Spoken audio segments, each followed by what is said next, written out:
আমার কথা শোনা যাচ্ছে? প্রত্যেকে শুনতে পাচ্ছিস আমার কথা? সবাই হ্যাঁ, শুনতে পাচ্ছিস? স্যার রেকর্ড করছেন রেকর্ড? হ্যাঁ, হ্যাঁ, হ্যাঁ, হ্যাঁ। ঠিক আছে। বেশ। আমরা একদম সরাসরি আলোচনার ক্ষেত্রে চলে আসছি।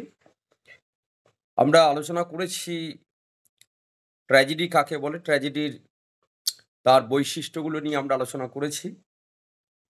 আমরা আলোচনা করেছি কমেডি কাকে বলে? কমেডির তার বৈশিষ্ট্যগুলো কি বটে? সেগুলো আলোচনা করেছি। আমরা একটু আরেকবার আমরা ঘুরে দেখে নিই কারণ ৩ টে নিয়েই তো আমাদের আলোচনার ক্ষেত্র। ট্র্যাজেডি, কমেডি এবং প্রহসন। তো এই ৩ টের মধ্যে কি সম্পর্ক, ৩ টের মধ্যে কোন জায়গায় পার্থক্য সেটা আমাদেরকে আজকে একদম শেষ কথা বলে দিতে হবে। আমরা ট্র্যাজেডি আলোচনা করতে গিয়ে যে কথাটি আমরা গুরুত্ব সহকারে বলেছি যে এমন কোনো চরিত্র হবে ট্র্যাজেডির, যে চরিত্রের মধ্যে অনেক কিছুর সম্ভাবনা আছে এবং তার হঠাৎ পতন হবে। সেই পতন তার মৃত্যু হতে পারে কিংবা তার সর্বনাশও হতে পারে। আর তার সেই পতন দেখে আমাদের যুগপৎ একসঙ্গে কি হতে পারে? বল? একসঙ্গে কি হতে পারে আমাদের? হবেই। সেটা দেখে হবেই। হতে পারে নয়, হবেই। দর্শকের মনে কি হবে? একসঙ্গে কি জাগবে? স্যার করুণ আর ভয়। করুণা এবং ভয় জাগবে। কেমন? এই যে করুণা এবং ভয় জাগবে, আমাদের করুণা হবে ওই চরিত্রটির জন্যে, আর ভয় জাগবে যে আমি বাবা এগুলো করব না। আমার তাহলে এরকম সর্বনাশ হয়ে যাবে। আমার এই ত্রুটি যেন না থাকে। আর তার মধ্য দিয়েই এই যে আমি ভয় জেগে গেল, ভয় জাগার পর আমার যে উপলব্ধিটা হলো যে আমি বাবা এগুলো করব না, তার মানে অনুরূপ অনুভূতিগুলির একটা পার্গেশন, পরিশুদ্ধি ঘটানোর একটা প্রবণতা আমাদের মধ্যে থেকে যায়। অত্যন্ত গুরুত্বপূর্ণ এই যে কথাটি বললাম, এই কথাটি খুব নিবিড়ভাবে তোমাকে বুঝতে হবে। আমরা ট্র্যাজেডি দেখতে যাই আমাদের পার্গেশন এর জন্যে, অর্থাৎ আমাদের পরিশুদ্ধির জন্যে।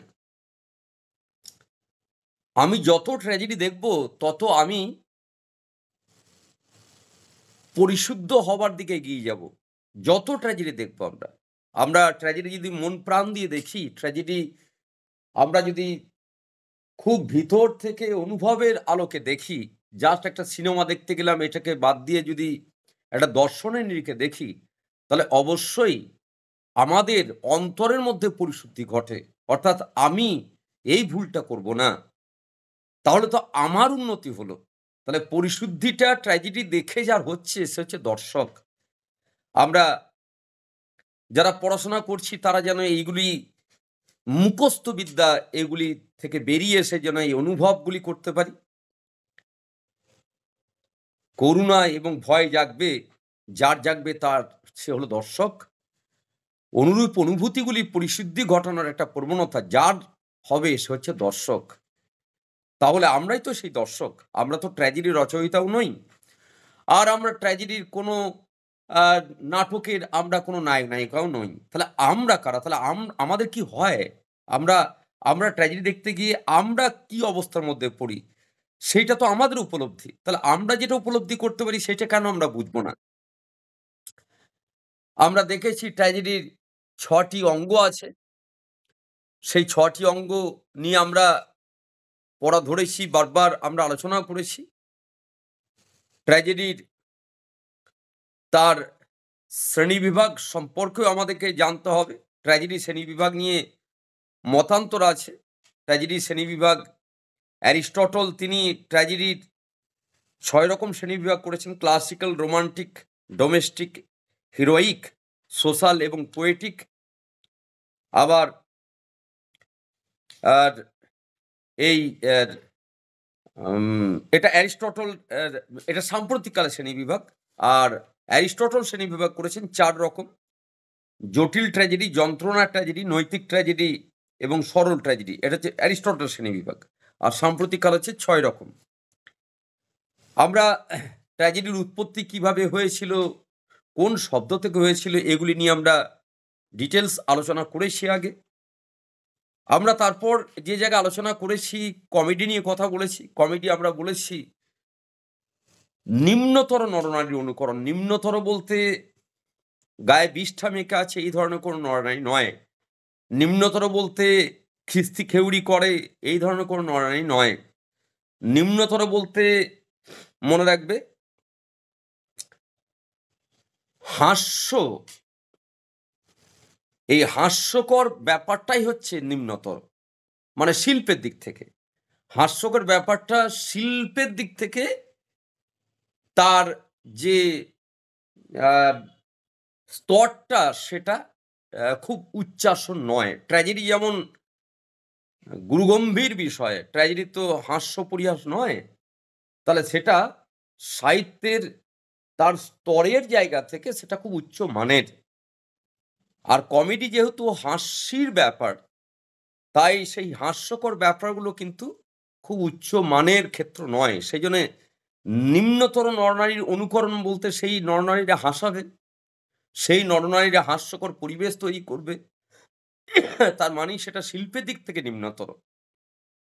এখন এটাকে যেন আমরা কেউ নিম্নতর বলতে ওই বাজে, নিম্নতর বলতে জঘন্য এইরকম জায়গা নয়। শৈল্পিক ক্ষেত্রে তার তো ক্যাটেগরি আছে সেই জায়গা থেকে। আমরা সেই নিরিখে বলব যে কমেডির যে এন্ডিং সেটা হ্যাপি এন্ডিং হবে।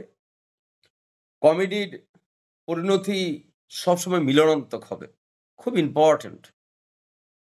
কমেডির মাঝে তাহলে কি দুঃখ যন্ত্রণা থাকতে পারে? হ্যাঁ, দুঃখ, যন্ত্রণা, ব্যথা অনেক কিছু থাকতে পারে। কিন্তু এন্ডিং তার সবসময় হ্যাপি এন্ডিং হবে। কমেডি এই শব্দটি কোমাস থেকে এসেছে এবং কমেডির প্রথম সূচনা হয়েছিল সিসিলিতে। সিসিলি বলে একটি দ্বীপ রাষ্ট্র আছে, সেখানে সূচনা হয়েছিল।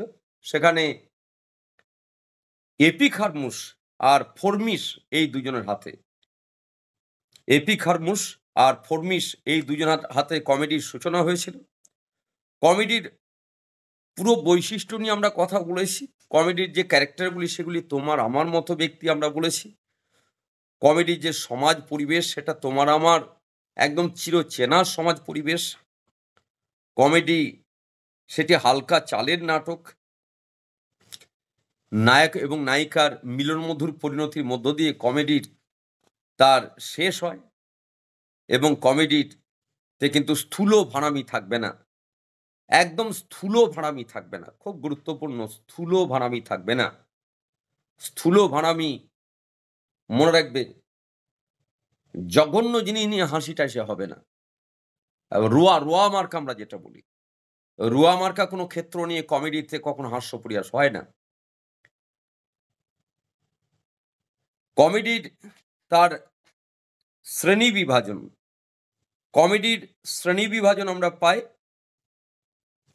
শ্রেণী বিভাজন একটু তোমাকে অবাক করবে। এই জন্য অবাক করবে সেটাকে একটু নিজে ঠিক করে নেবে। কমেডির শ্রেণী বিভাজন ৬ রকম। ক্লাসিক্যাল কমেডি, ক্লাসিক্যাল হচ্ছে গ্রিক দেশ থেকে এই ক্লাসিক্যাল কমেডির সৃষ্টি। গ্রিক দেশ ক্লাসিক্যাল কমেডি, গ্রিক দেশে এই কমেডির জন্ম। রোমান্টিক কমেডি এটা তো পৃথিবীর সর্বকালের অন্যতম সেরা কমেডির মধ্যে পড়ে।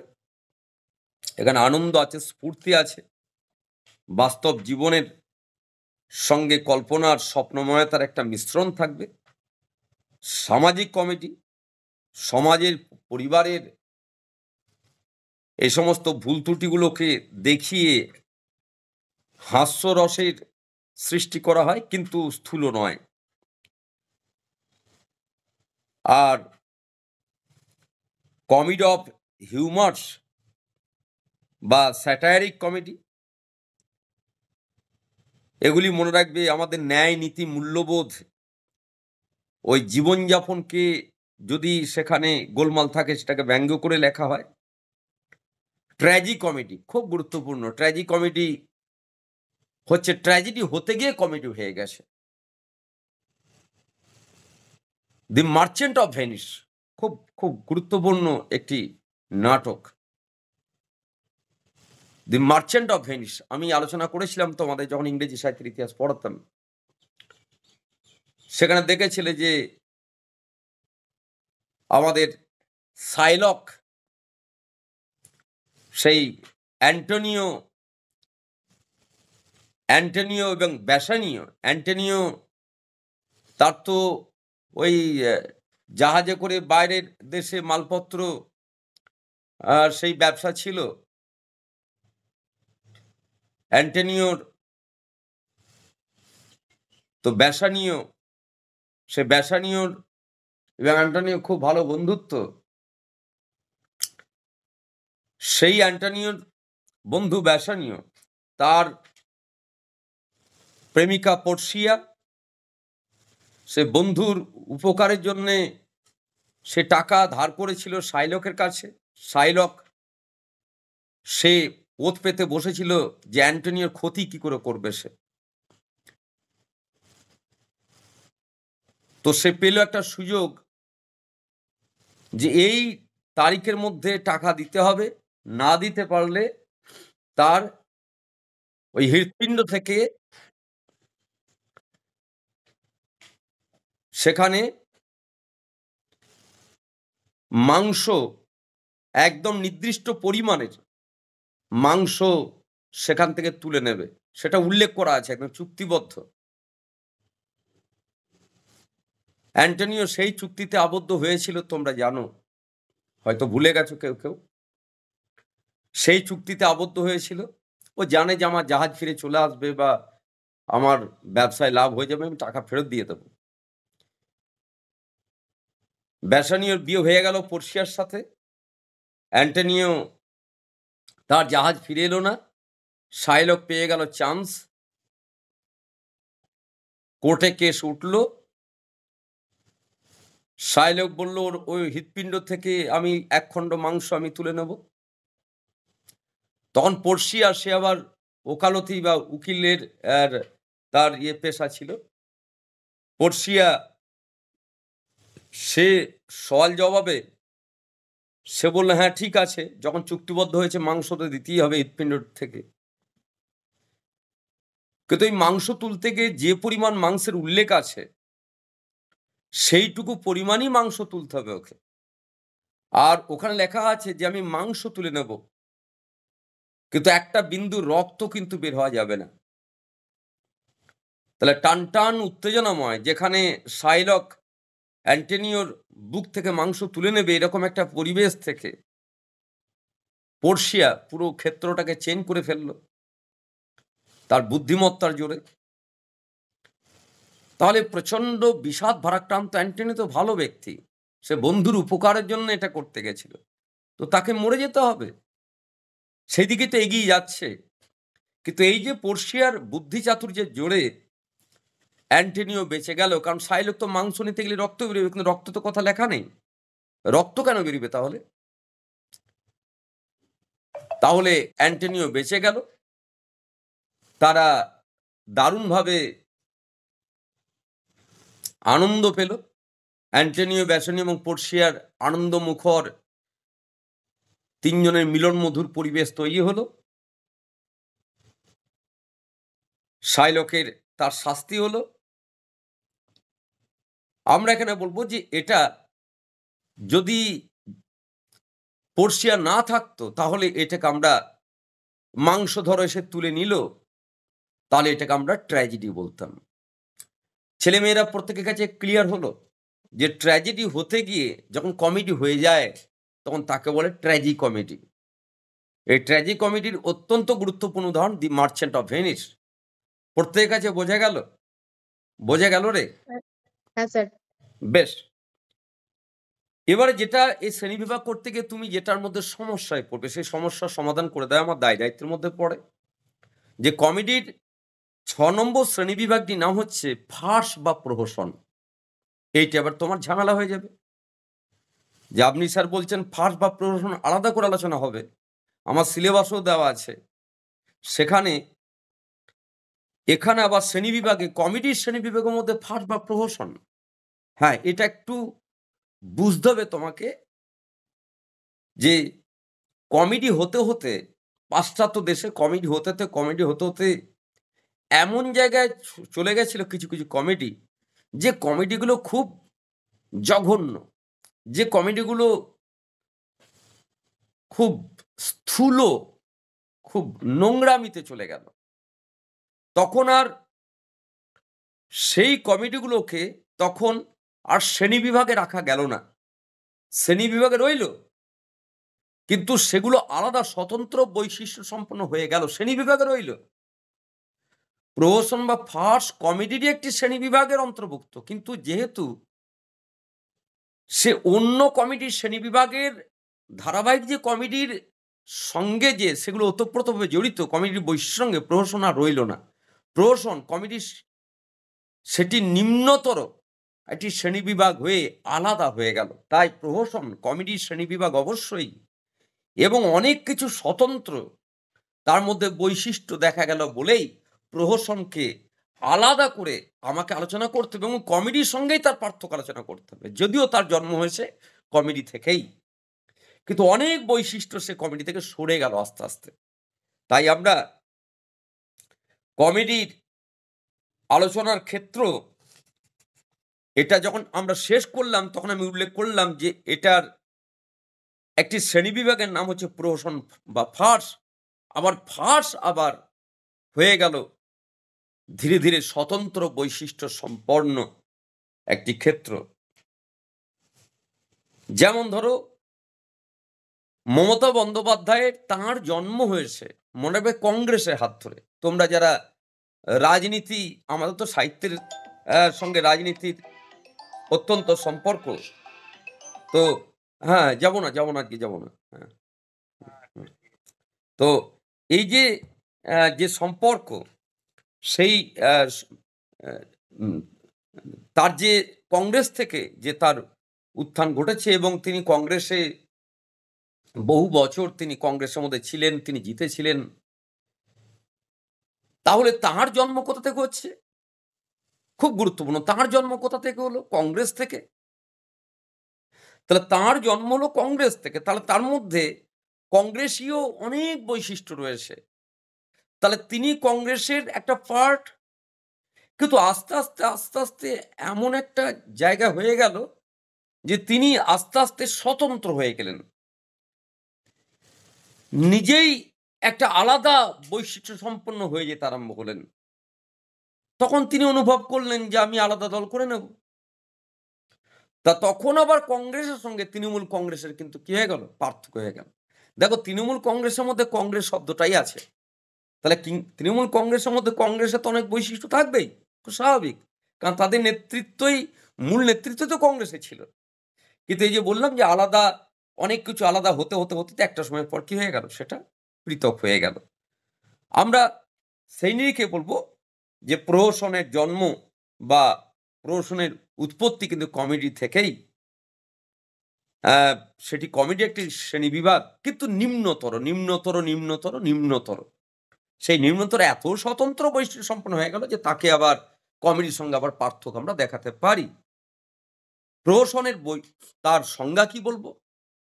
না, সংজ্ঞাটি আমরা বুঝে নিই। যে নাটকে স্থূল ভাঁড়ামি, এই শব্দটি একদম যেন মুখস্থ থাকে তোমার বানান সহ। যে নাটকে স্থূল ভাঁড়ামি, এটা এটা কি স্থূল ভাঁড়ামি? আমি সেই উদাহরণ তোমাদেরকে দিয়ে বুঝিয়েছি। স্থূল ভাঁড়ামি জিনিসটা কি আমি বলেছি তোমাদেরকে আগেও। একটা রোয়া মার্কা হাসি, মানে এমন কিছু হাসির কথাবার্তা হচ্ছে যেগুলো মা বাবা ভাই বোনদের মাঝে যে হাসিটা হয় না, এত জঘন্য হাসি। তো এইগুলো স্থূল ক্ষেত্রকে নিয়ে হাসি, ভাঁড়ামি হয়ে যায় তখন। আর এই হাসির মধ্য দিয়ে সমাজের দুর্নীতি, এবার এর মধ্যে দিয়ে কি হয়? ভালো কিছু হয়? এই হাসিটা স্থূল হবে, কিন্তু নাটকের উদ্দেশ্যটা অনেক গুরুত্বপূর্ণ। সামাজিক দুর্নীতি, ভণ্ডামি, অবিচার, অনাচারকে কঠিনভাবে ব্যঙ্গ বিদ্রুপ করা হবে। সমাজের ভণ্ডামিগুলোকে ব্যঙ্গ বিদ্রুপ করা হবে। ভণ্ডামি। একদম স্থূল ভাড়ামি হবে। কিন্তু সমাজের অবিচার অনাচারকে কিন্তু দেখিয়ে মানুষকে সেগুলো থেকে সংশোধন করানোর চেষ্টা করা হবে।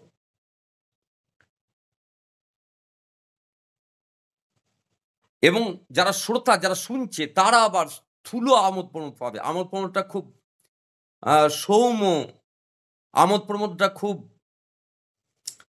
আ কি বলবো ভদ্রস্থ এইটা নয়। একেই কেবল সভ্যতা। এই প্রহসনে নবকুমার মদ খেয়ে ঘরে ঢুকেছে এবং নবকুমারের বউ আর বোন আছে। তা দুজন মিলে ওই মাতালটাকে নিয়ে যখন ঠেলাঠেলি করছে বা খোঁচাখুচি করছে,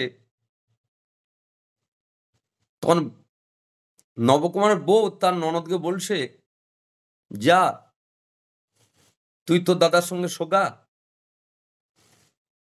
এই যে তারা তো ইয়ার্কি ফাজলামি করছে, কিন্তু দর্শক তো দেখছে। এটা একটি মেয়ে তার বাবা মায়ের সঙ্গে বসে দেখতে পারবে না।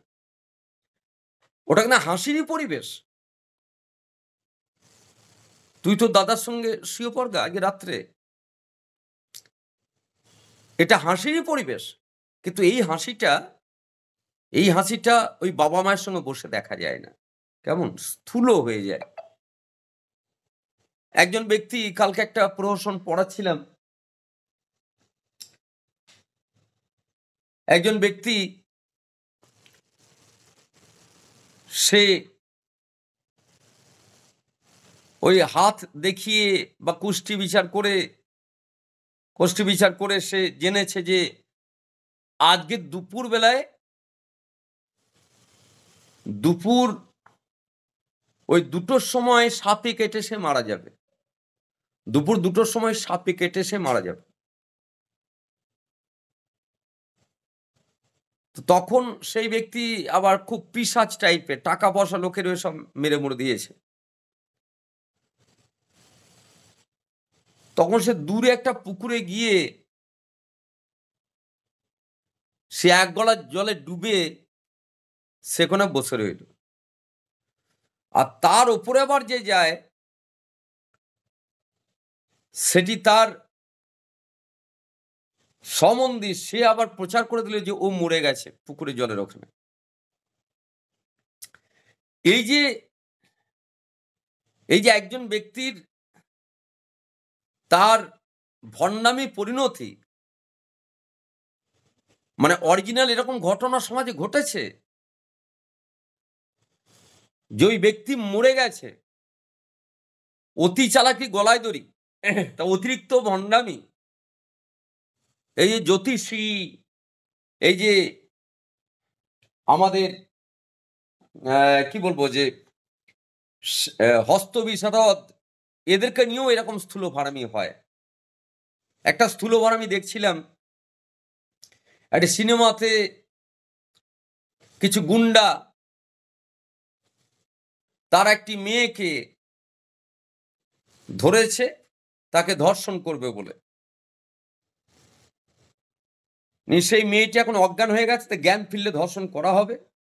তো ঠিক সেই সময়ে একটি জ্যোতিষী ওদিকে পেরিয়ে যাচ্ছিল। তার জ্যোতিষীটি যখন পেরিয়ে যাচ্ছিল তখন ওই গুন্ডাগুলো সে তাকে আবার ধরে, কারণ গুন্ডা তারা মদ খেয়েছে। তা জ্যোতিষীকে বলছে, জ্যোতিষী বাবা বলো আমার কি পরিণতি। তা জ্যোতিষী বলছে যে কিছুক্ষণ পরেই, আধ ঘন্টা এরকম পরেই তুমি মরে যাবে। এই যে জ্যোতিষী বলছে তুমি মরে যাবে, আর সে বলল ঠিক আছে আমি আধ ঘন্টা পর মরবো। তো আমি দেখো জ্যোতিষী বিদ্যা না করেও তোমাকে আমি এখনই মেরে দিচ্ছি। সঙ্গে সঙ্গে জ্যোতিষীকে মেরে দিল। এর মধ্য দিয়ে একটা বার্তা দেওয়া হলো যে জ্যোতিষী বিদ্যা করতে গিয়ে এর মধ্যে একটা বার্তা দেওয়া হলো। অবশ্যই এই জায়গায় একটা প্রহসন হচ্ছে, কারণ নোংরামি হচ্ছে, ওখানে একটা মেয়েকে রেপ করা হবে এবং ওখানে হাসির পরিবেশ হচ্ছে। কিন্তু এর মধ্যে বার্তা দেওয়া হলো, আমরা যারা সমাজে যারা এই নোংরামিগুলোকে সাপোর্ট করি তাদেরকে একটা শিক্ষা দেওয়া হলো, দারুণ শিক্ষা। সেটা হলো, যে জ্যোতিষীর কাছে তুমি হাত দেখাতে যাচ্ছ, আমি এখানে কাউকে আঘাত দিতে চাইছি না। আমি আমার এটা আলোচনার বিষয় বলে আমি আলোচনা করছি। আমার কারো সঙ্গে তর্কে যাওয়ারও আমার সদিচ্ছা নেই বা কোনো অভিসন্ধি নেই। জ্যোতিষী সে হাত দেখে দেখবে সবার বলে দেয়, কিন্তু না, তার নিজের ছেলে মেয়ের বলতে পারে না, তার স্ত্রীর কিচ্ছু বলতে পারে না, তার নিজের মা বাবার বলতে পারে না, তার নিজের আর্থিক অবস্থার কিচ্ছু বলতে পারে না, তার নিজের চাকরি বাকরি কিচ্ছু বলতে পারে না। তখন আমরা যদি এরকম কোনো নাটকে দেখানো হয় না তো, আমাদের সমাজে ওই জ্যোতিষী দেখায় না তো, তা সেইটাকে তুলে এনে যখন নাট্যকার দেখাচ্ছেন যে এই দেখো তার ছেলে চাকরি পাচ্ছে না, আর আমরা ১০ জন চলে গেছি তার কাছে, বাবু দেখুন আমার যদি একটা চাকরি হয়, ঠিক আছে পাথর দিয়ে দিচ্ছি, চাকরি তোমার হয়ে যাবে। তখন আমরা এই ভণ্ডামিটাকে দেখতে পাই। আমরা তো হাত দেখা থেকে জ্যোতিষীর খবরাখবর নিই না, আমরা কোনোদিন নিই। কিন্তু কোনো নাটকের মধ্য দিয়ে যখন ওইটা দেখানো হবে তখন আমাদের কি একটা চেতনা আসে। তাকেই বলে প্রহসন। কারণ ওটা স্থূল ভণ্ডামি করছো। ওর মধ্যে কোনো, মনে রাখবে, সেখানে সৌম্য, সেখানে সুন্দর কোনো হাসি নেই। ওটার মধ্য দিয়ে তার একটা ভণ্ডামি এবং তার মধ্যে একটা হাস্যকর পরিবেশ আছে। যার নিজের ৩ টে ছেলে চাকরি পায়নি, সেই জ্যোতিষী, আমি নিজেও এটার অভিজ্ঞতার মধ্যে পড়েছিলাম বলে আমার ছেলেমেয়েদেরকে বারবার আমি সচেতন করি, জ্যোতিষীকে হাত দেখাবে না। যদি দেখাতেই হয় তাহলে মনে রাখবে, ডিটেইলস যুক্তিসহ খবর নিয়ে দেখবে যে সে তার ফ্যামিলির লোকগুলির হাত দেখে কি করেছে। তুমি বোল্ড আউট হয়ে ঘর চলে আসবে দেখবে। তার বাড়িটার কি অবস্থা দেখো একবার। তো যাই হোক, আমি একটা সিনেমার ঘটনা বলে তোমাকে বোঝানোর চেষ্টা করলাম। জ্যোতিষী বলছে ০.৫ ঘন্টা পর আপনি মারা যাবেন। আর জ্যোতিষীকে দুম করে গুলি করে দিল, বলে, "জ্যোতিষী আমি ০.৫ ঘন্টা পর মরে যাব। কি তুমি তোমারটাই বলতে পারলে না? তুমি শুধু লোকেরই বলে বেড়াও জ্যোতিষী। নিজের হাতটা থেকে নিজের কুষ্ঠিরে বিচার করো। দেখো তোমাকে সেকেন্ডের মধ্যে মেরে দিলাম। আমি তো ০.৫ ঘন্টা পর মরে যাবই।" আমরা ছেলেমেয়েরা স্থূল ভাড়ামি। এই যে কোষ্ঠী বিচার করে দেখলো যে দুপুরবেলা মারা যাবে, জলের মধ্যে গিয়ে ১ গলা জলে ডুবে আছে। এইটাকে যখন তোমাকে দেখানো হচ্ছে তখন তুমি কি দেখছো? তখন তুমি দেখছো একটা হাস্যকর পরিবেশ। কিন্তু মনে রাখবে, এই হাসিটা একটা ভণ্ড লোকের। ওটা তো ভণ্ড লোক। ওই লোকটা তো ভালো লোক নয়। ও লোককে ঠকিয়ে টাকা-পয়সা আদায় করেছে। এইবারে জলের মধ্যে আছে। এবার ওর সম্বন্ধী এবার কি করেছে?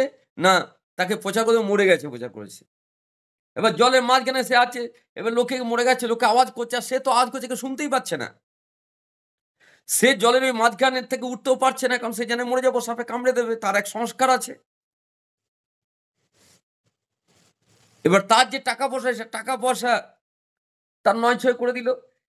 আমরা এই যে ভণ্ডামির চিত্র, এই যে ভণ্ডামির চিত্র, স্থূল ভণ্ডামি। আমি একটা শিক্ষক দিয়ে কথা বলি, যেটা আমার নিজের পোষায় না। পোষায় না। আমি যা বটি তাই বটি, ব্যাস। মানুষ হও ছাত্রছাত্রীরা, আদর্শ হও সমাজে। নিজেকে একটা আদর্শের প্রতিমূর্তি তৈরি করো। দেখবে শিক্ষক দিবসে, আমি প্রতি বছর শিক্ষক দিবসে দেখতে পাই ২১শে ফেব্রুয়ারি দেখতে পায়। গতকাল ছিল, গতকাল জানো ভাষা দিবস ছিল। যখন আমি সেই চিত্রগুলো দেখতে পাই, তখন আমি দেখতে পাই স্থূল ভাড়ামি। এটাকেও নাটক করা যায়। যেই নাটক করে পরিবেশন সব ভাড়ামি হয়ে যাবে একটা করে। ওই যারা ভাষণ দিচ্ছে, ভাষা নিয়ে না, বাংলা ভাষা নিয়ে, তাদের প্রত্যেকের ছেলে ইংলিশ মিডিয়ামে পড়ে। প্রত্যেকের, আমি যতগুলো ভাষণ কালকে শুনেছি প্রত্যেকের। তো কালকে আমার তো একাধিক ব্যাচ ছিল। সেই ব্যাচ রাত্রেবেলা যখন একটা ব্যাচ পড়ছে, সেই ব্যাচে আমি পড়াচ্ছি, একটা শব্দ উচ্চারণ করতে পারলাম না। এই জন্য উচ্চারণ করতে পারলাম না, কারণ আমি তো বাংলা ভাষাকে ভালোবাসি না। ভালোবাসি না। আমার রবীন্দ্রসঙ্গীত থেকে আজকে রাত শুনতে বেশি ভালো লাগে। সেটা ভণ্ডামি করে লাভটাকে, যখনই সেটা ভণ্ডামি করছি, এরকম করে ঘাটটা ধরে দিলে রবীন্দ্রসঙ্গীত শুনছি এরকম ভাব করছি, আর রাত্রেবেলা গিয়ে আজকে রাত শুনছি, তখন সেটা হচ্ছে বুড়ার ভণ্ডামি। ওটা হচ্ছে মনে রাখবে প্রহসন। কেমন? আর এই যে বললাম যে শিক্ষক দিবসে বড় বড় বাতেলা, তা ছেলে মেয়েদেরকে এই শিক্ষা একটা দিন মশায় যে ভালো ব্যবসাদার হবে, এটা কারো ক্ষতি না করে। এটা তো ভালো রাস্তা। মিথ্যাচারিতা করছো কেন তুমি? ওই ছেলেটা যেগুলো হবে না, ওই ছেলেটার মধ্যে যেগুলো নেই, আর তুমি যেটা পুরো ভণ্ড, তুমি তো নও নিজেই। তুমি সেগুলো বাকচাতুরি মেরে ওকে হতে বলতে তুমি নিজে হয়েছো সেই জ্যোতিষীর হাত দেখা। জ্যোতিষী তোমার চাকরি কথা বলতে পারছে, আর নিজের ছেলে মেয়ের চাকরি সে কিন্তু করে দিতে পারছে না। যে মাস্টারমশাই তোমাকে বক্তব্য রাখছেন যে একজন আদর্শ মানুষ হও, তুমি নেড়ে ঘেটে দেখো, এক পিস দেখো আমাকে। আমার জীবনে বহু মাস্টার, বহু প্রফেসর, বহু কিছু জীবনে দেখা হয়ে গেল তো। কেমন? স্যার কি দেখতে পান? স্থূল ভাঁড়ামি শিক্ষক দিবসে। স্থূল ভাঁড়ামি দেখতে পায়। সব বাড়ি থেকে মুখস্থ করে নিয়ে আসে, নিয়ে সেই ডায়লগগুলি থ্রো করে। নিজে যেটা বটে সেটা বলে না। ঠিক আছে? আমি বা আমার মতো কেউ নিজে যেটা বটে সেটা বলে দেয়। ভাই বিজনেস করতে এসছি, শিক্ষক দিবসে কি ওসব হবে? ঠিক আছে? ব্যবসাটা করি, বেরিয়ে যাই ব্যাস। একজন ফুচকাওয়ালা যেমন ব্যবসা করছে, আমি সেরকমই ব্যবসা করছি। সকালে উঠে তোমাকে পড়াচ্ছি, মনে রাখবে এর মধ্যে কোনো কিচ্ছু নেই। ফুচকাওয়ালার সঙ্গে কোনো পার্থক্য নেই। শুধু ওর ব্যবসার লাইনটা আলাদা, টোটোওয়ালার ব্যবসার লাইনটা আলাদা, আমার ব্যবসার লাইনটা আলাদা। ৩ টেই ব্যবসা। তো এইটাকে আবার আলাদা করে সরিয়ে বিদ্যাসাগরের জায়গায় তকমা দিয়ে এইটিকে যিনি প্রকাশ করছেন তিনি বটেন ওটি? তাহলে তোমাকে হতে বলছেন? তাহলে ছেলেমেয়েরা মনে রাখবে এই জায়গাটায় যখন নাটক করা হবে এইটাকে নিয়ে, এই শিক্ষককে এইটা নিয়ে যখন নাটক করা হবে, কেউ যদি করে, তখন সেইটি মনে রাখবে কোনো সৌম্য সহস্র হাসি হয় না। সেটা হচ্ছে ক্যারেক্টারের ভণ্ডামি, সেটা স্থূলতা। সে মুখে খিস্তি খেউড়ি না করতে পারে, কিন্তু স্থূলতা, নোংরামি দেখতে পাও তখন। ঠিক আছে? আমি কি কথাটা বোঝাতে পারলাম? খুব বাস্তব উদাহরণ দিলাম। এই কথাটা আমার প্রচন্ড জ্বালা, প্রচন্ড। আমি স্থূল ভাড়ামি ছাড়া কিচ্ছু দেখতে পাই না। যত টিচার আছে, একজন বাদ দিয়ে, অবশ্যই তারা তারা তো আছে, আজও আছে। তাদেরকে তো বলি যে প্রণাম করি আপনাদেরকে, এবং জীবনে আপনাদের মতন আজ যেন হতে হয়। ঠিক আছে? সেই সেই সেই ভালো মাথায় বুদ্ধি যেন না আসে। ঠিক আছে? ভালো সুচিন্তা যেন এরকম না আসে। আপনাদেরকে প্রণাম করি, আপনাদেরকে প্রচন্ড শ্রদ্ধা করি। অ্যান এবং আপনারা আলাদা। কিন্তু আপনাদের সংখ্যাটা অত্যন্ত কম। আপনাদের সংখ্যা ১০,০০০ এ ২ টো মনে রাখবেন। এটাও কিন্তু সংখ্যায় আসছে। ঠিক আছে? তো আমরা প্রহসনের সংজ্ঞা আমরা দেখলাম। স্থূল ভাড়ামি বিভিন্ন অ্যাঙ্গেল থেকে বোঝালাম। খিস্তি করে হাসি পরিহাস হচ্ছে, সেটাও ভণ্ডামি। আর বললাম, একজন শিক্ষক যখন শিক্ষক দিবসে ভাষণ দিচ্ছে, আদর্শ শিক্ষকের বৈশিষ্ট্য নেই, তখন সেটাও কিন্তু মনে রাখবে ভাঁড়ামি। আর একজন জ্যোতিষী যখন লোকের হাত দেখছে, তখন সেটাও একটা ভাঁড়ামি। সেটা সৌম্য সহাস্য ওই কমেডির হাসি কিন্তু নয়। আমরা প্রহসনের তার এবার বৈশিষ্ট্যগুলি নিয়ে কথা বলে নিই। প্রহসন রঙ্গব্যঙ্গ নাটক, রঙ্গব্যঙ্গ সেখানে থাকবেই, এবং এর উদ্দেশ্য, এর একটা গুরুত্বপূর্ণ উদ্দেশ্য সামাজিক ভণ্ডামিকে তুলে ধরা। সমাজের এই যে তোমাকে বললাম, মানে এই আরেকটা ভণ্ডামি বলি, তোদের একটা মেয়েগুলোর একটা ভণ্ডামি বলি।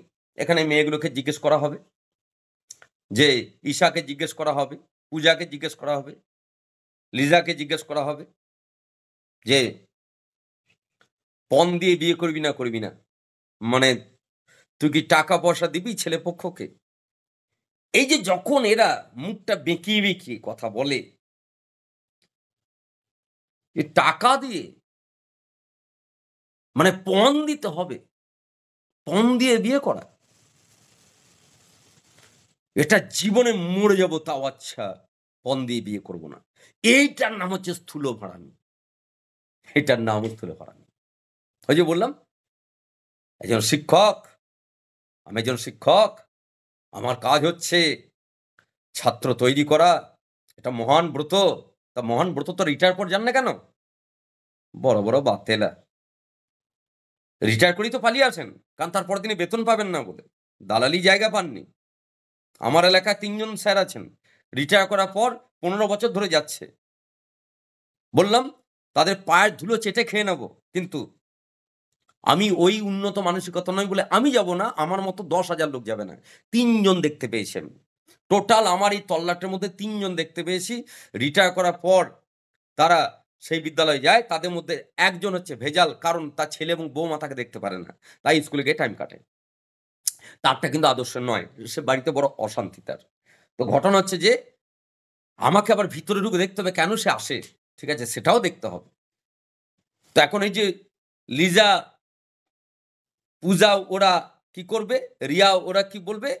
যে টাকা দিয়ে এখন কলেজে পড়ছে। এখন ওদের এখন এমন বলচাল, ঠিক আছে? এমন ভাব দেখাবে, টাকা দিয়ে বিয়ে, মানে পণ দিয়ে বিয়ে, রেলে মাথা দিয়ে দেবো তবু কিন্তু বিয়ে করব না।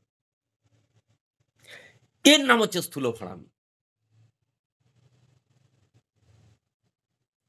দেখবে ঠিক দেখবে, ভালো ছেলে পেয়ে গেলেই দেখবে সেখানে মনটা বড় আকুলিত হয়। দিয়ে দেখ না বাবা, কোথায় গেল সে বৈশিষ্ট্য? এই সামাজিক, এটা বড় সামাজিক একটা ক্ষেত্র মনে রাখবে। সামাজিক ভণ্ডামিতে এগুলো, সামাজিক অনাচার এগুলো, সমাজের ত্রুটি এগুলো। কেমন? সেটা তো ক্যারেক্টার দিয়ে প্রকাশ করতে হবে। ক্যারেক্টার মুখে এক বলছে, কার্যক্ষেত্রে এক অসঙ্গতি। তাহলে অসঙ্গতি হাসি সৃষ্টি করে। অসঙ্গতি হাসি সৃষ্টি করে তো। এখন আমি যদি তোমাদের কাছে শিক্ষক দিবসে একটা ভাষণ দিই যে মহান শিক্ষক হও, ঠিক আছে? তখন তোমার হাসি পাবে না? যে বলছে দেখ, অ্যাকচুয়ালি সেটা আমি তোমাদেরকে এইভাবে তৈরি করে ফেলেছি তাই। কিন্তু তোমরা তো এরকম শুনতে, শুনতে ছোটবেলা থেকে অভ্যস্ত। ভণ্ড লোকগুলো, আমার মতো ভণ্ড লোকগুলোই তো এরকম ভাষণ দিয়েছে এবং শুনে এসছো। কথা যে তোমার ক্যাটেগরিটা আমার কাছে এসে চেঞ্জ হয়েছে বা আমার মতো অন্য কারো কাছে গিয়ে চেঞ্জ হতে পারে। তাহলে সামাজিক ভণ্ডামিটাকে ধরতে হবে তো তোমাকে। এই তোমাদের এই পণ দিয়ে বিয়ে করব না এই ভণ্ডামিটা যেন আমি ধরতে পারছি। তাহলে আমাদেরও ভণ্ডামি তোমার ধরা উচিত তো। জ্যোতিষীর ভণ্ডামি তো তোমার ধরা উচিত। আমরা না দেখার ভান করে বেরিয়ে যাই। তখন সমাজটা উন্নত হয় না। আমরা এই যে বললাম যে পণ নিয়ে এরকম দ্বিচারিতা কারা করে? মেয়েরা করে। মেয়েরা করে, মেয়ের মা-বাবারা করে। মনে রাখবে ভণ্ডামিটা ওরা করে। ছেলে পক্ষ হচ্ছে পিশাচ আর মেয়ে পক্ষ হচ্ছে ভণ্ড। দুটোর মধ্যে আলাদা জিনিস। একদম মেলাবে না দুটোর মধ্যে। ওরা পিশাচ আর মেয়ে পক্ষ হচ্ছে ভণ্ড। দেখবে পণ দেবে কাউকে বলবে না। বলবে আমাদের আমাদের কিছু লাগেনি। আমাদের কিছুই লাগেনি। কিছুই লাগেনি। মানে সমাজের কাছে একটা লেভেল নেমে যাবে তাই সেটাকে ওইভাবে প্রকাশ করছে। তার হয়ে এখানে অন্যজন জেনে গেছে, অন্য লোকের মারফত তখন ভণ্ডামি প্রকাশ পাচ্ছে না। তাহলে স্থূল ভাড়ামি এইভাবে আমরা স্থূল ভাড়ামি মানে আমরা বলেছি যে খিস্তিখড়ি করবে মানি সেটা নয়। এর ২য় বৈশিষ্ট্য হচ্ছে উদ্দাম হাস্যরসের সৃষ্টি হবে। উদ্দাম হাস্যরস। হে, হে, হে করে হাসবে। ঠিক উদ্দাম হাস্যরস। তামাশা, রঙ্গ, ব্যঙ্গ এগুলোর মধ্য দিয়ে তারপরে কুৎসিত অঙ্গভঙ্গি, কুৎসিত অঙ্গভঙ্গি। কুৎসিত অঙ্গভঙ্গি। এই যে আ পূজা ধরো আ ফুলসজ্জার রুমে ঢুকবে, ঠিক আছে? তো তার আগে একটা পরিবেশ তৈরি হচ্ছে যেখানে যেটা কিন্তু ওই মা-বাবা, দাদু ওরা দেখতে পারবে না। আ বন্ধু-বান্ধবী ইয়ার্কি ফাজলামি হচ্ছে। ওটা কিন্তু কমেডির জায়গা নয়। ওটা কিন্তু প্রহসনের ক্ষেত্র। ঠিক আছে? প্রহসনের চরিত্র বড় নয়, ঘটনা বড়। চরিত্র বড় হবে না, ঘটনা বড়। এখানে ঘটনায় বড়, ঘটনাকে ঘিরেই চরিত্রের প্রকাশ, ঘটনাকে ঘিরেই চরিত্র মেন নয়, ঘটনাটাই মেন। কি নিয়ে প্রশ্নটা হচ্ছে, ঠিক আছে? ওখানে জ্যোতিষীটা বড় নয়, ওখানে যে মেয়েটা পণ দিয়ে বিয়ে করছে এই মেয়েটা বড় নয়, এই পণ প্রথা জিনিসটা বড়, জ্যোতিষী চর্চার ক্ষেত্রটা বড়, জ্যোতিষী ওই ব্যক্তিটা বড় নয়, এই শিক্ষক নির্মাণ পালটা বড় নয়, এই শিক্ষকীয় সম্প্রদায়ের ভণ্ডামি এইটা হচ্ছে বড়। তাহলে মনে রাখবে ঘটনাটা বড়, ব্যক্তিটা বড় নয়। এখানে অত্যন্ত গুরুত্বপূর্ণ ক্ষেত্র বললাম। ৫ নম্বর বৈশিষ্ট্য হচ্ছে ঘটনা মানে ক্রমপর্যায়ের সঙ্গতি থাকবে না, হুটহাট করে ঘটনা চলে আসবে। মানে একটা ঘটনার সঙ্গে একটা ঘটনা স্তর বাই স্তর ব্যালেন্স থাকবে না, ঠিক আছে? ঘটনাগুলো ক্রমপর্যায়ে বা পরম্পরার সেক্ষেত্র ঘটনাগুলোর মধ্যে থাকবে না, এর খাপ ছাড়া ঘটনা, ঠিক আছে? সেই জন্যে অনিবার্য যোগ এর থাকবে না। প্রত্যেকটা চরিত্র কমেডি যেমন টাইপ চরিত্র বলেছি আমরা, এরও চরিত্র টাইপ চরিত্র। আমি টাইপ চরিত্র আলোচনা করেছি, যে চরিত্র মনে রাখবে, যে চরিত্র ইউনিক নয়, যে চরিত্রকে আমরা স্পেশাল ভাবে ঘাড় উঁচু করে দেখব না,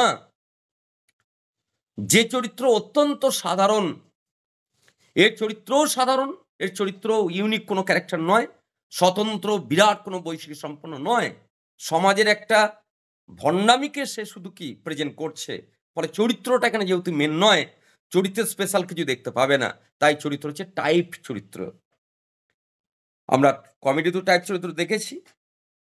প্রহসনের ৭ নম্বর বৈশিষ্ট্য হচ্ছে যে মনের মধ্যে গভীর কোনো দাগ কাটবে না, মনের মধ্যে গভীর দাগ কাটবে না, সমাজের কোনো দুর্নীতি, সমাজের কোনো অনাচার, সমাজের অবিচারকে তুলে ধরবে। এতে সমাজটা কি হবে, এই প্রশ্নটা দেখে সমাজটা সংশোধন যদি হয়, হবেই এরকম কোনো কথা নেই। আর এর ঘটনাবলী বাস্তব হলেও কিন্তু অতিরিক্ত। কমেডির বাস্তব কিন্তু সামঞ্জস্যপূর্ণ, কমেডির বাস্তব কিন্তু সামঞ্জস্যপূর্ণ, প্রহসনের বাস্তব কিন্তু অতিরঞ্জিত বাস্তব, একটু বেশি বেশি, একটু বেশি বেশি অতিরঞ্জিত। আমরা শেষ বৈশিষ্ট্য বলবো যে প্রহসন সমগ্র জীবনকে প্রকাশ করবে না, জীবনের একটা নির্দিষ্ট পার্টের, সে নির্দিষ্ট পার্টের তার ত্রুটি বিচ্যুতিকে তুলে ধরবে। পণ প্রথা এটা জীবনের একটা নির্দিষ্ট পার্ট, গোটা জীবন নয় এটা।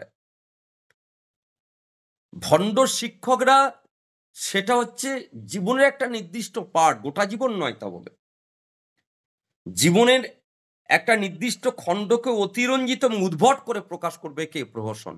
অতিরঞ্জিত এবং উদ্ভট করে প্রকাশ করবে প্রহসন। কেমন? তো আমরা প্রহসনের আমরা বৈশিষ্ট্যগুলি দেখলাম, প্রত্যেকের কাছে ৯টি বৈশিষ্ট্য প্রত্যেকের কাছে ক্লিয়ার হলো। জানো আমাকে যে ৯টি বৈশিষ্ট্য তুমি বুঝতে পারলে কিনা? আমি তাহলে পরের পার্টে যাব। প্রত্যেকের কাছে পরিষ্কার রে?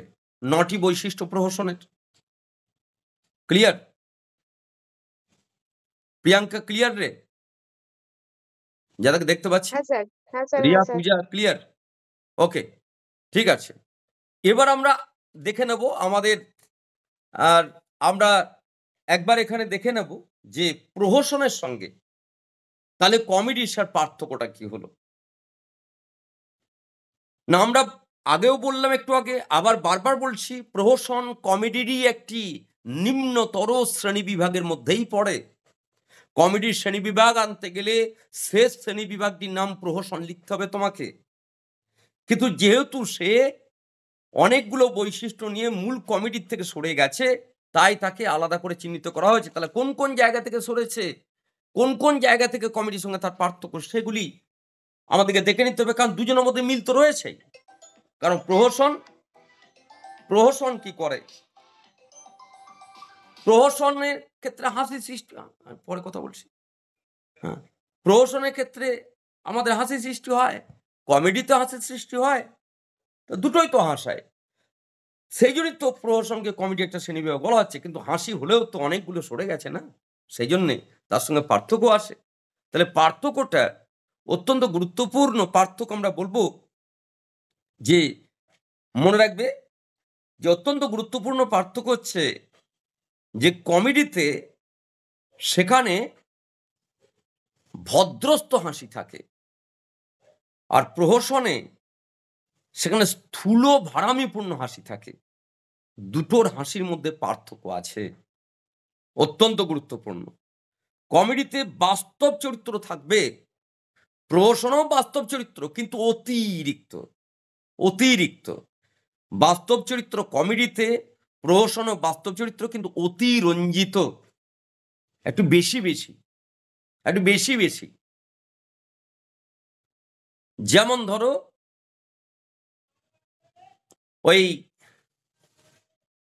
ধরে নাও একটি মেয়ে, সে স্বামীকে বলছে যে তুমি শাশুড়িকে বলছে, চর্যাপদে আমি আলোচনা করেছিলাম, তোমাদের মনে পড়ছে নিশ্চয়ই। দিবসই বহুরি কাউই ডরে ভাও, রাতি হইলে কামরু যাও। এইটাকে নিয়ে নাটক করলে জানবে সেটা কমেডি হবে না, প্রহসন হবে। কি করেছে জানো মেয়েটা? সে শাশুড়িকে বলছে, মা আমি একালের ওই মেয়েদেরকে টেনে নিয়ে যদি বলা হয়, বা একালের ওই ধরনের মেয়েদেরকে টেনে নিয়ে যদি বলা হয়, তাহলে এরকম হবে যে কোনো মেয়ে এমন ভাব দেখায় ওই চর্যাপদ থেকে, মা কাক আমার ভয় লাগছে। জানো চর্যাপদের ওই বাড়ির বউটা কি করেছিল? এবার শাশুড়ি জানো আমার বৌমা খুব ভয় পায়, তাহলে রাত্রেবেলায় বৌমা তাহলে নিশ্চয়ই বাইরে টারে বেরোবে না, শাশুড়ি নিশ্চিন্ত। যে দিনের বেলায় কাককে ভয় পায়, যে বৌমা, সে নিশ্চয়ই রাত্রেবেলা শাশুড়ি তাকে নিশ্চিন্ত থাকবে। ছেলে তো বাড়িতে নেই, ছেলে রাত্রেবেলা নেই ধরো বাড়িতে, তা শাশুড়ি নিশ্চিন্ত বৌমাকে নিয়ে। দিনে কাককে ভয় পায়, যে রাত্রেবেলা সে ঘরের দরজা বাইরে যাবে, পা রাখবে সে। সেই বউটা রাত্রেবেলায় টুকটুক করে প্রতি রাতে অন্য ছেলের সঙ্গে পালায়, আবার ভোরবেলা ঢুকে যায়। তাহলে যখন সে দরজা খুলে রাত্রেবেলা বেরিয়েছে, তখন দিনের বেলা সিনটা মনে করো এবার, মা কাক আপনি ধরুন আমার ভয় লাগছে। তাহলে মনে রাখবে এই ক্যারেক্টারের দ্বিচারিতা হেভি ইম্পর্টেন্ট। ছাত্রছাত্রীরা মানুষের মতো মানুষ হও, মাদার টেরিজা মতো শিক্ষিকা হও, বিবেকানন্দের মতো শিক্ষক হও, ঈশ্বরচন্দ্র বিদ্যাসাগরের মতো শিক্ষক হও, এপিজে আব্দুল কালামের মতো শিক্ষক হও। এই যে দেখতে পাচ্ছ আমার বাড়িতে, দেখতে পাচ্ছ তোমরা, নিশ্চয়ই দেখতে পাচ্ছ, তোমরা জানো নিশ্চয়ই দেখতে পাচ্ছ আমার বাড়িতে একটা ফটো রয়েছে, দেখো আয়নার মধ্যে চাটানো, দেখতে পেয়েছো? ভণ্ডামি দেখতে পেয়েছো? স্যার তাহলে আপনি কি ভণ্ডামি করেন? না, ভণ্ডামি করি না। ওনার ফটোটা চাটানো আছে, ওনাকে আমি প্রণাম জানিয়ে বলি ভালো থাকবেন, ঠিক আছে, আমাকেও হতে বলবেন না। আর তো ঘটনা হচ্ছে যে এই যে মা কাক, তার মানে ও দেখাচ্ছে আমি ভয় পাই, অথচ প্রকৃতপক্ষে ও ভীতই নয়। ওটা শাশুড়িকে বোকা বানানোর জন্য এই ঘটনাটি, ঠিক আছে। দেখবে সেইটা যদি আধুনিক রূপ নিয়ে বলা যায়, তাদের কোনো মেয়ে মেলা গেছে, মেলা থেকে নাগরদোলায় চেপেছে, দেখবে তার নতুন স্বামীর তার হাতটা ধরে নাগরদোলায় বসে আছে, স্বামী কিন্তু নিশ্চিন্ত, বাপরে কত আমাকে টান, কত হাত ধরে আছে। তারপর বাপের বাড়িতে গিয়ে তো সে তো কি করে তো সেই জানে। আমরা বলবো যে এগুলি কিসের ক্যারেক্টার? এগুলি প্রহসনের ক্যারেক্টার, এগুলি কমেডি নয়। কেমন অতিরঞ্জিত। কমেডিতে চরিত্রগুলোর প্রতি একটা সহানুভূতি থাকে দর্শকদের, আর প্রহসনের চরিত্রগুলোর প্রতি কোনো সহানুভূতি থাকে না। প্রহসনে মনে রাখবে কোনো সহানুভূতি জাগে না চরিত্রগুলির প্রতি, কোনো সহানুভূতি। বিয়ে পাগলা বুড়ো, চিন্তা করে একটা বুড়ো তার বিয়ে করা এত শখ জেগেছে, নিয়ে পাড়ার ছেলেগুলো কি করেছে, তার তো ইয়াং মেয়েদেরকে টান, খুব ইয়াং মেয়ে বিয়ে করবে, টাকা আছে তার। তাই এই স্কুলের সেই ছেলেগুলো কি করেছে, তারা সেই বুড়োটাকে শাস্তি দেবার জন্যে তারা কি করেছে, একটা দাঁত ফোকলা বুড়িকে তাকে তার বউ সাজিয়ে দিয়েছে, দাঁত ফোকলা বুড়িকে, ঠিক আছে? তো ঘোমটা তুলে যখন সে দেখছে, তখন সেই বুড়োটার তো কষ্ট হচ্ছে যে আমি কি ভেবে এসেছিলাম ইয়াং মেয়ে পাবো একটা, এই বুড়িটা এটা। তো তখন তার যে কষ্ট হচ্ছে, সেই কষ্টের জন্য আমাদের কোনো সহানুভূতি থাকে না। এটা প্রহসনের ক্যারেক্টার। দেখো, কমেডির ক্যারেক্টারের প্রতি সহানুভূতি থাকে। কমেডির ক্যারেক্টারের প্রতি অবশ্যই আমাদের সহানুভূতি থাকবে। মনে রাখবে, আমরা যখন আমরা সেই চিরকুমার সভার কমেডি ক্যারেক্টারকে দেখি, যখন ওরা ব্যাপিকা বিদায় সেখানে কমেডি ক্যারেক্টারকে দেখি, তখন প্রত্যেকটা চরিত্রের প্রতি আমাদের সহানুভূতি থাকে বই কি। কেমন? আমরা এখানে বলবো যে তোমরা যখন দেখবে, পারলে একবার দেখে নেবে, চোখ ফেরাতে পারবে না তুমি। ৮০তে আসিও না, ৮০তে আসিও না, এটা কিন্তু কোনো মতেই প্রহসন নয়। ৮০তে আসে না সিনেমা। ওটা আমাদের ভানু বন্দ্যোপাধ্যায়ের সিনেমা। ভানু বন্দ্যোপাধ্যায় অসাধারণ কমেডিয়ান, কমেডি ক্যারেক্টার, কিন্তু তিনিই মেন ক্যারেক্টার। ঘোড়ার পিঠে চেপে যাচ্ছিল বুড়ো অবস্থায়, মানে দাদুকে ঘোড়ার পিঠে চাপিয়েছে নাতিরা, যাতে দাদুর ঘোড়ায় চাপার শখটা মেটে। কিন্তু ঘোড়াটা এত তেজি ঘোড়া, সেই বুড়োটাকে নিয়ে ঘোড়াটা এমন দৌড়েছে, সে একবারে গ্রাম পেরিয়ে চলে গেছে, নিয়ে তারপর সে ঘোড়ার পিঠ থেকে বুড়োটা উল্টিয়ে পড়ে গেছে। তা পড়ে গেছে পুকুরের পাড় দিয়ে তখন যাচ্ছিল। তো ঘোড়ার পিঠ থেকে যখন ওই দাদুটা পড়ে গেছে, একেবারে জলে গিয়ে পড়েছে। অনেক বুড়ো সে।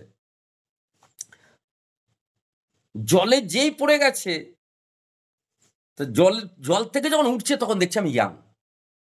তখন তার মাথাটা ঘুরে গেছে যে আমি ইয়াং কি করে হয়ে গেলাম। তখন বুঝতে পারলে জলটার মধ্যে কোনো বিশেষ কোনো গুণ আছে, যে জলে ডুব মারলেই মানুষ ইয়াং হয়ে যায়। মনে রাখবে, যদি কেউ বেশি ডুবে, আরো ছোট বাচ্চা হয়ে যাবে সে, আবার মানে ছোট বড় হয়ে যাবে। তো এই ব্যক্তি পুরো ইয়াং হয়ে গেছে। এখন এবার চারিদিকে ওটা জানতে পারার পর চারিদিকে পুলিশ পাহারা বসে গেছে যে এই জলেতে সবাইকে তো নামতে হবে না, জলটা তো বিশেষ জল হয়ে গেছে, বিরাট ডিমান্ড হয়ে গেছে জলটা। তো ও তো ইয়াং হয়ে গেছে। এবার কমেডি চরিত্র দেখো, ওর বুড়োটা তো বুড়ি আছে, স্ত্রী বুড়ি আছে, তার স্ত্রী যে বুড়ি আছে তাকে তো ইয়াং করতে হবে। সেই জন্য সে ওই লুকিয়ে তার স্ত্রীকে সে সাংঘাতিক কারুকাজ করে সে জলের মধ্যে দিয়েছে ছুঁড়ে, এবং সে স্ত্রী যখন জল থেকে উঠছে তখন সে ইয়াং হয়ে গেছে। এই যে একটা প্লট এগিয়ে এগিয়ে যাচ্ছে, তারপর মনে রাখবে বুড়োটার ঘুম ভাঙছে, দেখছে আমি স্বপ্ন দেখছিলাম। সে কি দেখছে? স্বপ্ন দেখছিলাম। মনে রাখবে, এটা কমেডির ক্যারেক্টার। এটা একটা বিন্দু আমরা বলতে পারবো না কোনো প্রহসনের ক্যারেক্টার। কেমন? তো এই ক্যারেক্টার জন্য আমাদের খুব খুব আমাদের আপন মনে হয়, আমাদের খুব সহানুভূতি জাগে। কমেডিতে সেখানে বাস্তবতা থাকে, আর বলেছি প্রহসনে বাস্তবতা থাকলেও অতিরঞ্জিত ক্ষেত্র থাকে। মনে রাখবে, প্রহসন দেশকালকে অতিক্রম করতে পারে না, কাব্য সৌন্দর্য সৃষ্টি করতে পারে না। কমেডি সে কিন্তু রচনা গুণে দেশকালকে অতিক্রম না করলেও কাব্য সৌন্দর্য সৃষ্টি করে। আবার বলছি, প্রহসন দেশকালকে অতিক্রম করতে পারে না, কমেডিও দেশকালকে অতিক্রম করতে পারে না। কিন্তু প্রহসন কাব্য সৌন্দর্য সৃষ্টি করতে পারে না, সে স্থূল ভাড়ামি করে। আর কমেডি কাব্য সৌন্দর্য, একটা সৌম্য, একটা শৈল্পিক, একটা সুন্দর পরিবেশ তৈরি করতে পারে। প্রহসনে যে নাচ গান থাকবে সেটা উদ্ভট হবে, নোংরামিও থাকতে পারে। কিন্তু কমেডির নাচ গান, মনে রাখবে, রোমান্টিক ভাবনার সঙ্গে সংশ্লিষ্ট, রোমান্টিক ভাবনার সঙ্গে সম্পৃক্ত। ফলে সেখানে নাচ গানের মধ্যে সে উদ্ভট কল্পনা কিন্তু থাকবে না। আমরা কমেডি এবং প্রহসনের মধ্যে ছেলেমেয়েরা পার্থক্য আমরা দেখলাম। প্রত্যেকের কাছে কমেডি প্রহসনের পার্থক্য প্রত্যেকের কাছে পরিষ্কার হলো। জানাও আমাকে যে তোমাদের কাছে পরিষ্কার একদম। তাহলে আমরা ট্র্যাজেডি আলোচনা করলাম। ট্র্যাজেডির সঙ্গে কমেডির পার্থক্য আমাদেরকে জানতে হবে, ট্র্যাজেডির শ্রেণীবিভাগ জানতে হবে, ট্র্যাজেডির তার সরঙ্গ জানতে হবে, ট্র্যাজেডির বৈশিষ্ট্য জানতে হবে, ট্র্যাজেডির ক্যাথারসিস জানতে হবে, কমেডি কাকে বলে জানতে হবে, কমেডির বৈশিষ্ট্য জানতে হবে, কমেডির শ্রেণীবিভাগ জানতে হবে, প্রহসন কাকে বলে জানতে হবে, প্রহসনের বৈশিষ্ট্য জানতে হবে, প্রহসনের সঙ্গে কমেডির পার্থক্য জানতে হবে। আমরা একদম কোশ্চেন আলোচনা করে দিলাম। এইগুলি কোশ্চেন থাকবে আমাদের সাজেশনে, মনে রাখবে এগুলিই থাকবে। মূলত সংজ্ঞা, বৈশিষ্ট্য এবং একের সঙ্গে অপরের পার্থক্য, এগুলি হচ্ছে সবচেয়ে ইম্পর্টেন্ট। ছেলেমেয়েরা প্রত্যেকের কাছে সংজ্ঞা, বৈশিষ্ট্য এবং পার্থক্য এই জায়গাগুলি প্রত্যেকের কাছে পরিষ্কারভাবে বোঝা গেল? জানো আমাকে তোমরা বুঝতে পারলে কিনা? আমরা তিনটে গুরুত্বপূর্ণ সাহিত্য রূপনীতি, তিনটে হচ্ছে অত্যন্ত গুরুত্বপূর্ণ তিনটি ক্ষেত্র নিয়ে একটা প্ল্যাটফর্ম, সেটা নাটকের জায়গা। সেই প্ল্যাটফর্ম আমরা কমপ্লিট করলাম। আমরা পরের দিনে মহাকাব্য নিয়ে আলোচনা করব। প্রত্যেকের কাছে ক্লিয়ার হলো রে? হ্যাঁ স্যার। ওকে, আমি রেকর্ড আমার চলছে, আমি পাঠিয়ে দেবো। ঠিক আছে, রাখছি আজকের মতো।